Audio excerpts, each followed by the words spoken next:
Ouh là là, qu'est-ce que ça a été long, qu'est-ce que ça a été pénible, qu'est-ce que c'était mauvais. Mais bon, le PSG a gagné 3-1. Parce qu'évidemment, quand tu alignes des joueurs exceptionnels, même s'ils sont pas forcément tous dans un grand soir, bah, il y a toujours un moment où il y a une étincelle qui te permet de te sauver.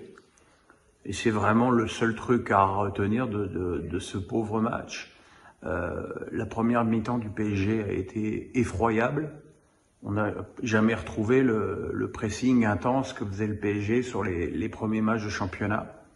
Alors, est-ce qu'ils sont déjà fatigués, ce qui est un petit peu inquiétant? Est-ce que Galtier est trop conservateur dans sa compo d'équipe? On peut se le demander.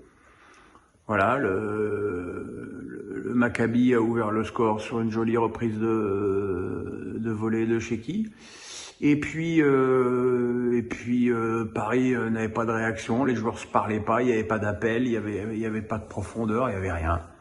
Et puis il y avait surtout des joueurs très très en dessous de leur niveau habituel, à commencer par Marquinhos, qui commence à être quand même lui extrêmement inquiétant. Même Verratti a pas été bon. Et jusqu'à ce qu'il sorte, Vitinha s'est retrouvé livré à lui-même dans ce milieu à deux qui, on en est tous persuadés, ne survivra pas au grand match de Coupe d'Europe contre des vraies équipes. Et puis il y a eu ce débordement de Mbappé et l'égalisation de Messi. Et puis le PSG a repris la deuxième mi-temps sans changer de rythme, ni même montrer plus d'entrain. J'ai l'impression qu'ils étaient en punition dans ce match.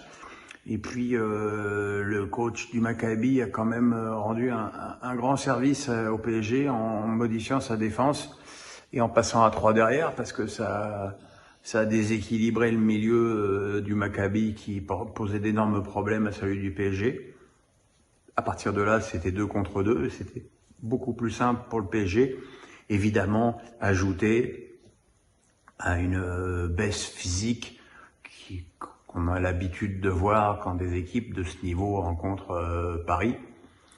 Et puis, un caviar de Messi, un très joli but d'Mbappé. Mbappé qui a pourtant quasiment tout raté dans ce match, mais il fait marquer le premier but et il marque le deuxième. Donc, c'est ce qu'on appelle être indispensable. Et puis le troisième but sur un super ballon de Verratti, de Neymar, qui lui aussi a tout raté dans ce match et qui a quand même marqué un troisième but avant de prendre un carton parce qu'il a fait la même célébration qu'il fait en championnat.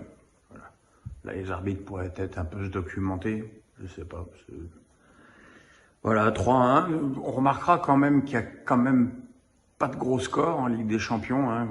Sur le fameux thème, il n'y a plus de petites équipes, mais c'est clair, il y a pas de, il y a vraiment des écarts très très très réduits. Alors est-ce que c'est parce que tous les clubs sont et tous les joueurs qui vont participer à la Coupe du Monde sont dans leur forme physique optimale? C'est possible.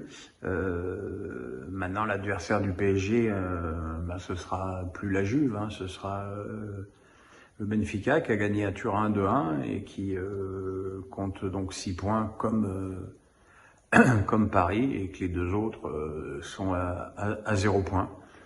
Voilà, c'était pas mémorable comme soirée. C'était voilà, mais au moins il y a eu une victoire, ce qui change d'hier soir.